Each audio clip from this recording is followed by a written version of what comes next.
très belle chanson au rythme. Yalola, très kitoko. Voilà, merci beaucoup. Déjà sur ce plateau, mon frère JC est là, l'homme de Koumama. Koumama, je crois. C'est une chanson que mon député là, Mingi Nasigoué, Tako à Katani, je sais pas. Ah, JC, bonne nuit. Bonne nuit, santé. L'homme de Koumama. Et les autres, on a soutenu. Les alliés, comment les alliés, les alliés, les autres, on a soutenu. Alors, comment tu peux comprendre? Les agents ont 4 albums. Tous les agents ont un moment où ça a lancé la machine. Non, comment mes a déjà 4 albums?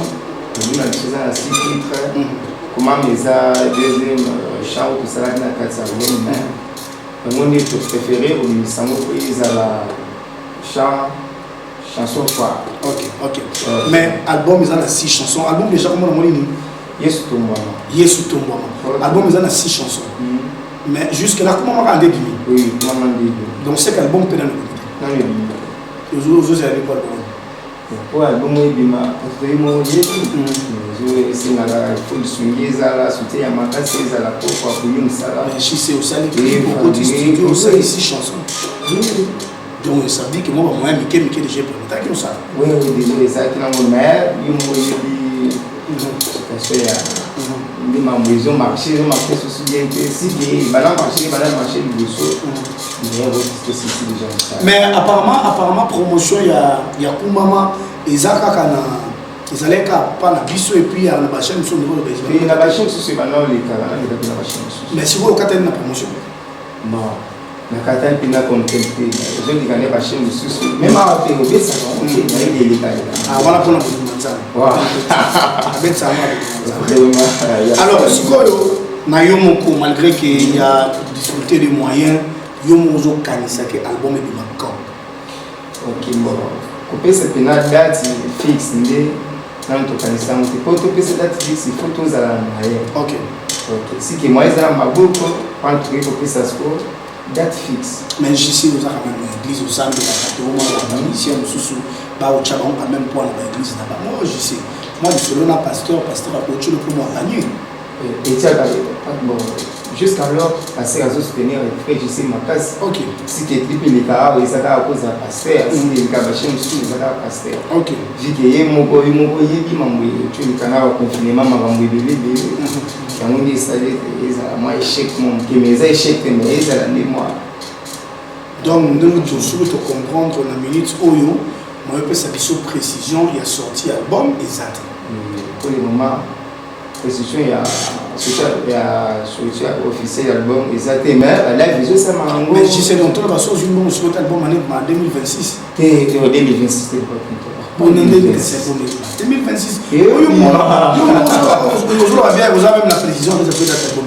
Bon, précision est la précision c'est que moi mais vu que toi on a fait ça comment on a calaté vous allez informer je sais pas ce que tu as sous votre informer on se va frère je sais où va la rabbi surtout informer par moi les jours fixes il y a sorti alors album le bien dans 6 titres le bien comme on dit Jézali Yesu Tombouama on dirait là on ne dirait pas monter ah Tombouama Yesu Tombouama na yo na ka Tombouama what is that version là un prophète moyen donc comme monsieur exacté faut il va comment t'es naïveté ça dit surtout moment là yo comme et ça message sur la message ils ont concerné prophète c'est l'inspiration là pour que ils ont concerné frère il y a eu surtout moment mes années mais ça moment rappelle les années Toto moli kombo na yo topamboli kombo na yo tonetoli kombo na yo tokumisi kombo na yo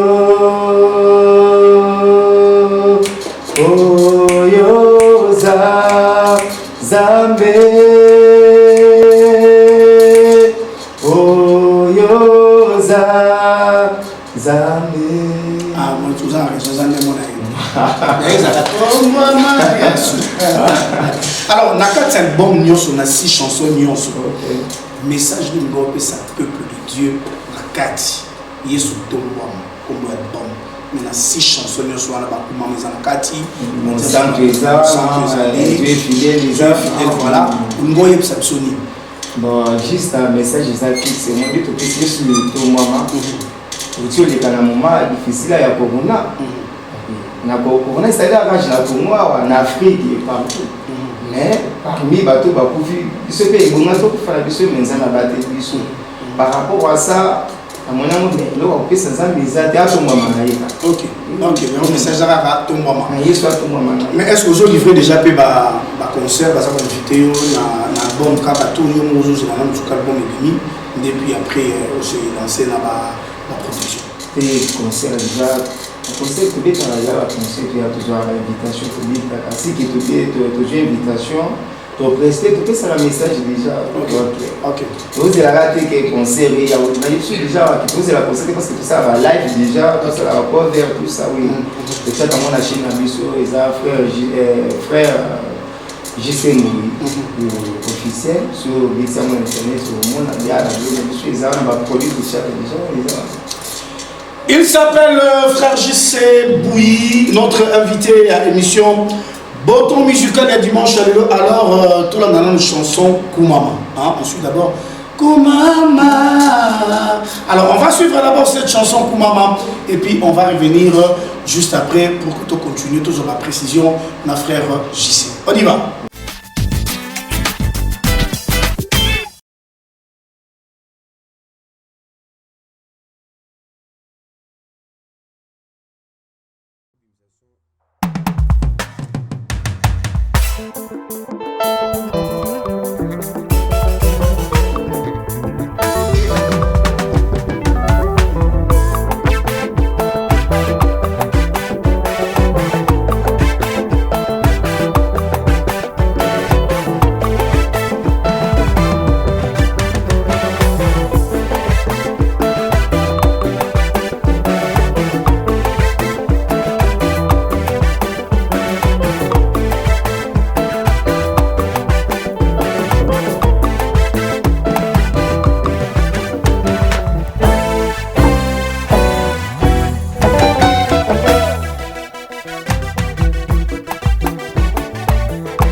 bwatu te alingaki avivre nguya ya Yesu te soki mpe atalelaka Yesu te alingaki azinda ntina mozindo.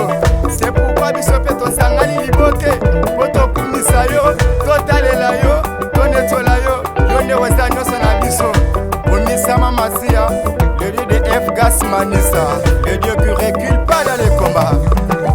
Jesus.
Merci beaucoup du côté de la régie pour cette très belle chanson pour maman.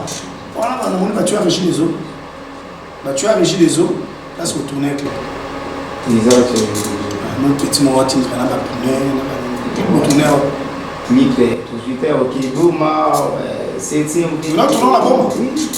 pour la nuit. Ah, ma place, c'est ça. Et ma place, c'est ça. On est feu, tous, on va se dire, on est feu, on est feu, il y a un frère qui est dans mon il a un bon pour tout ça image à comment oh je m'ai à la tête dans ma vie c'est pour un concert ah vous avez un concert en Bouchement oui on a un concert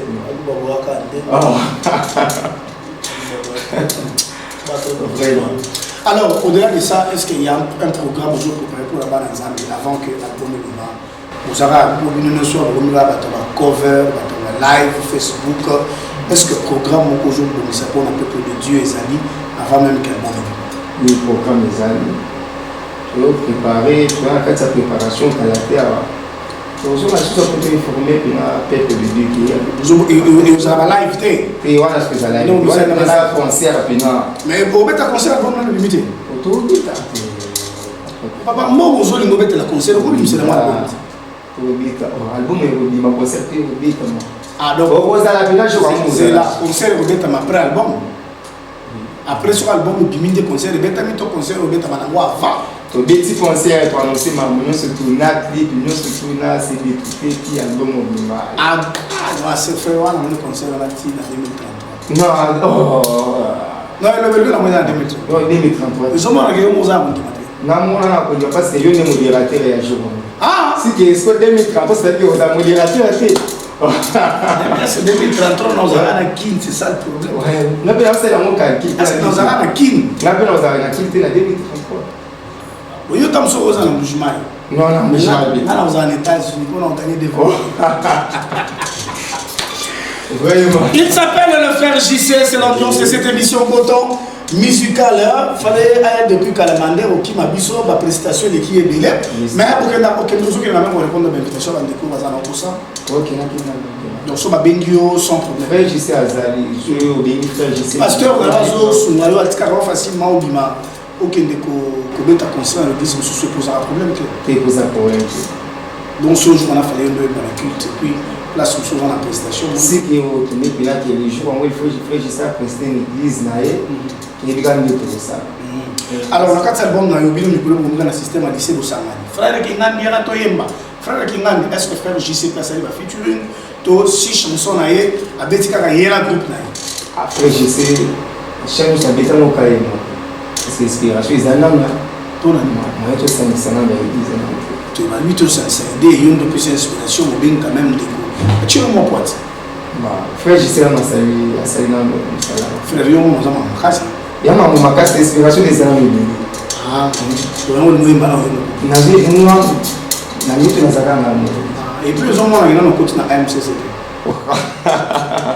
autokesani tu na MCC ya Yesu oh oui frère ouais oui frère je sais dans MCC ya Yesu oh comme si na parti grand parti politique na Yesu moi donc yo côté MCC na Pakistan ah on le met en place solo na MCC ah c'est yo banque président Baptiste ah non je ne sais pas dire c'est mon père spirituel.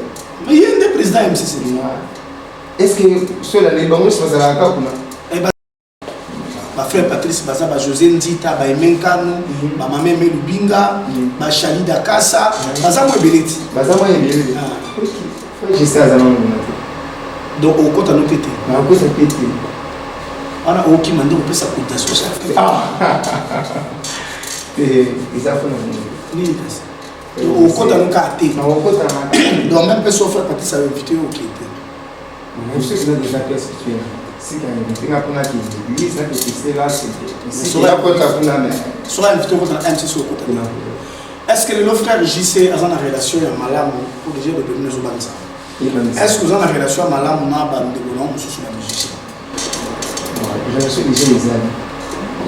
Na ba musicien nyonso bande de génération na yo ba yaya na yo baza dikolo na yo ya baza abaleki yo baza si que c'est même na ba mona studio na idées déjà na te frère moni ndeti ba to yo na ba mala makasi na biso basi ndeti nani na on se la bien Michel ma fils Komboli sur la cabière pas passer Patrice Moudia sur la cabière c'est basé autant qu'à toi basé papa mon zaza frère Adelis zaza c'est basé de puis on va combattre ma frère on a maintenant on va combattre ba ba bosso na bien la génération na bino ba conflit ça makasi non ça là c'est ça mon point conflit c'est que évoluer mais il y a des choses boy MCC de l'action on a conflit mais ça conflit voilà on accompagne papa Patrice à qui mine on fait ça comment conflit la cotisation $30 chaque fin du mois frère juste qui m'aime.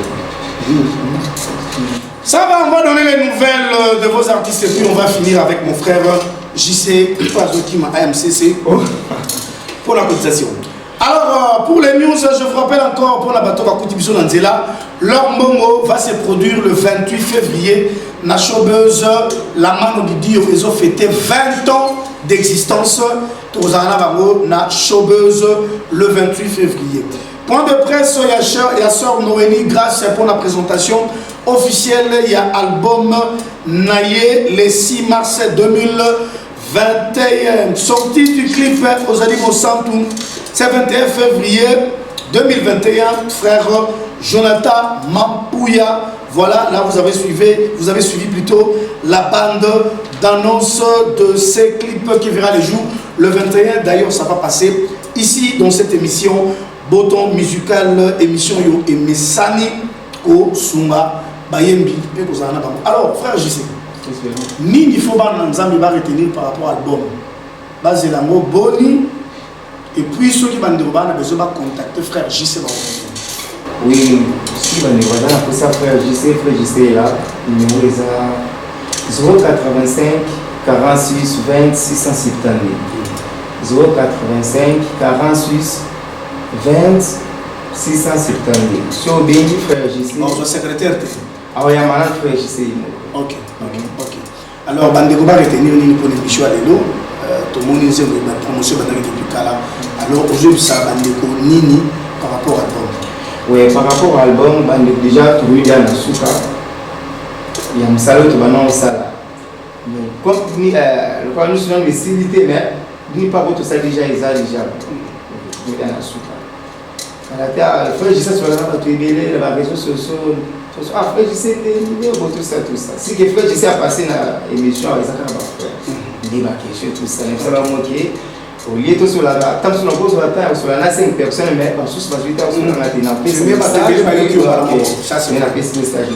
Bon, vous allez soit informer quand on a suivi sur TV, pour informer bien les jours de la sortie officielle, il y a l'album, là, il joue un concert. Ok. Merci beaucoup mon frère JC Zambaldo Soto et Ambo Membala Soukate pour l'album Thiego Bima et puis celui qui a l'information, ils ont été de la Rabiso, ou les émissions à Bino. On va continuer à repérer cette information pour que Batouba à la page, il y a l'information. Toujours c'est l'album Yesu, Tomba Manayo, où ils ont 6 titres, il y a frère Mabiso, JC Mbouyi. Merci beaucoup à tous ceux qui nous ont suivis. Merci à la grande équipe technique de cette grande émission avec des conditions très compliquées, mais ils ont réalisé cette émission. Que Dieu vous bénisse beaucoup. Et merci à Montréal aussi. Vous allez suivre cette émission en rediffusion ce même dimanche à partir de minuit 30. Moi, vous allez me retrouver les dimanches prochains avec d'autres invités. Mais pour l'instant, on va se séparer avec la chanson 6 minutes de louange de notre sœur.